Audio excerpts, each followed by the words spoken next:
Le courant continu qui va tranquillement du plus au moins sans changer de sens, c'est bien, c'est facile à comprendre, mais dans la réalité, on a tout aussi souvent affaire à du courant alternatif.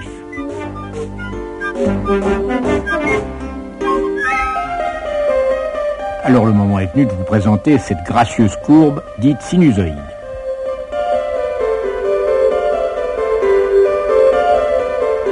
Vous savez que si on a une flèche de longueur unité, capable de tourner dans un cercle,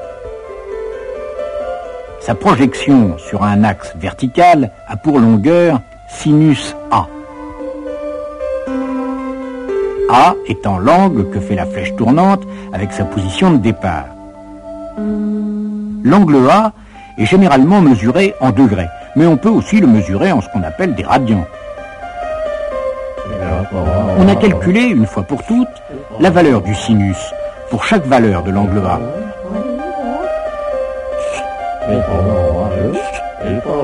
Et c'est dans les mémoires de toutes les bonnes calculettes. Vous remarquerez que le sinus est d'abord égal à 0, puis il croît, devient maximal, égal à 1, puis décroît jusqu'à 0. Passe dans l'autre sens, donc devient négatif, égal à moins 1, etc. Et en enregistrant ça sur un rouleau de papier, cela dessinerait une sinusoïde.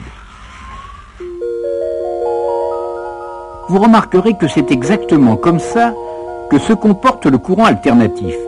Mais au lieu d'une flèche tournante de longueur unité, on prend une flèche dont la longueur représente l'intensité maximale.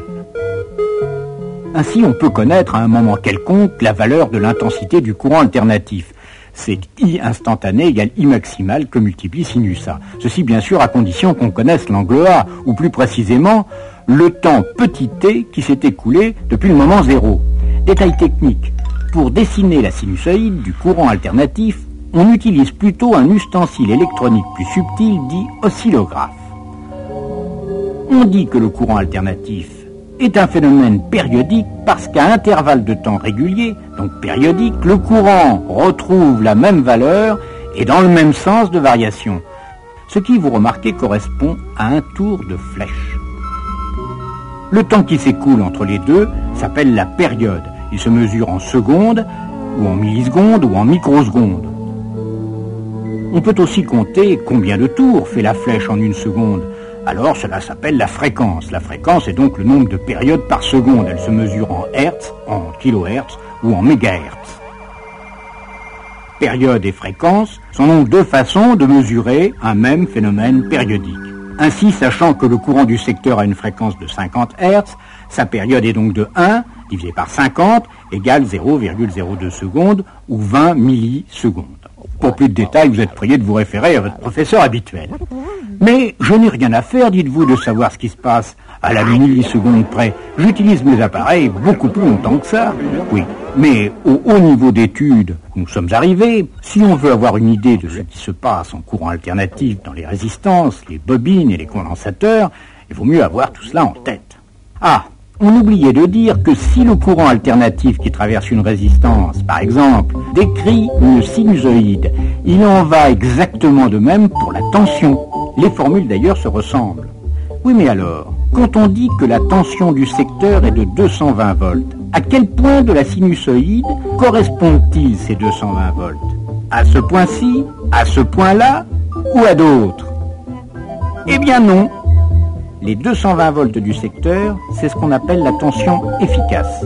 Qu'est-ce que c'est que ça? Si une source alternative branchée sur une résistance fournit une certaine énergie sous forme de chaleur, c'est-à-dire par effet Joule, eh bien la tension efficace de cette source alternative est la tension d'une source continue qui produirait exactement le même effet Joule, ce qui correspond à ceci.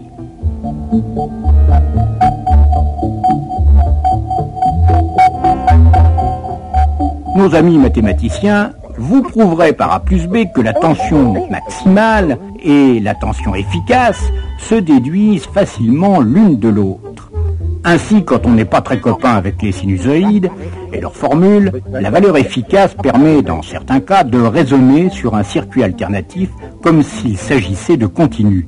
Mais attention, cela ne marche que si le circuit ne comporte que des résistances pures, car dès qu'entrent en scène bobine et condensateur, alors là, il se passe des choses beaucoup plus subtiles que nous verrons un peu plus tard.